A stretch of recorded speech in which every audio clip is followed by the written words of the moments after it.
Hollywood itself is a word. The word is interesting because it's a word that comes from a pagan.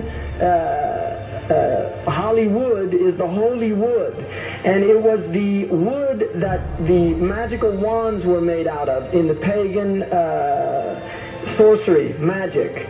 And these wands were believed that the sorcerers that possessed them could put people into trances and control them. This is part of, I mean, this is symbolic, but it's also important to understand that part of what Hollywood literally does is it puts people into trances. It's a dream state. They call it the dream machine in the United States.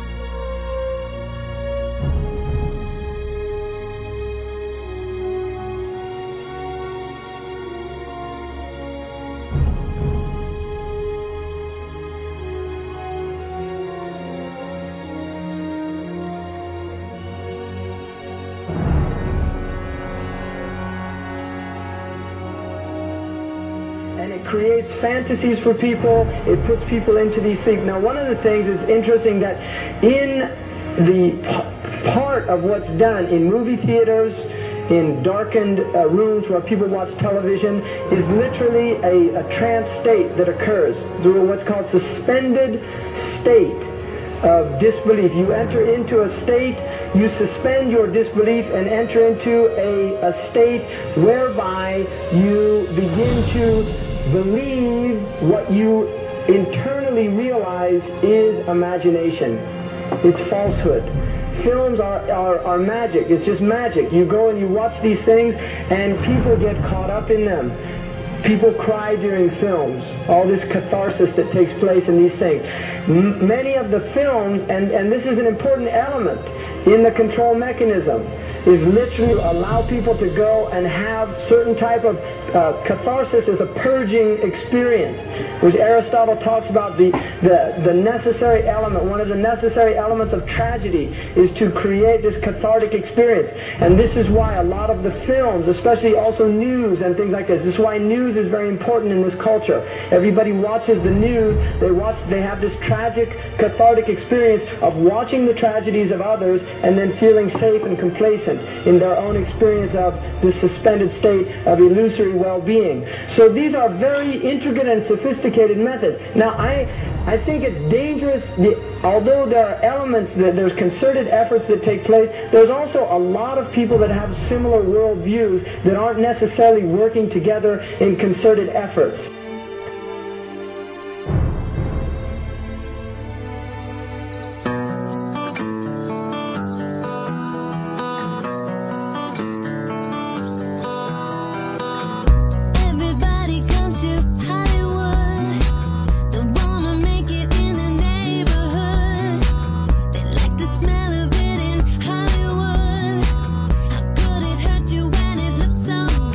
Shine your light now.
not supposed to be up here.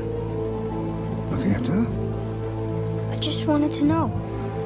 Yeah. Well, you're old enough, I suppose. You should know the story. Okay, here we go. It was 1832, on a night much like this.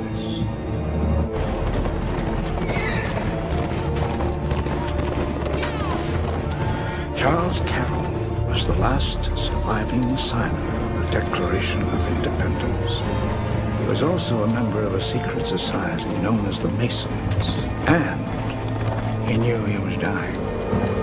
He woke up his stable boy in the middle of the night and ordered him to take him to the White House to see Andrew Jackson, because it was urgent that he speak to the president. Did he talk to him?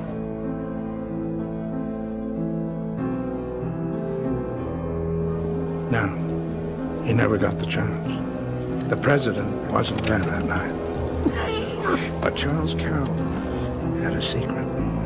So he took into his confidence the one person he could. My grandfather's grandfather, Thomas Gates. What was the secret? A treasure. A treasure beyond all imagining.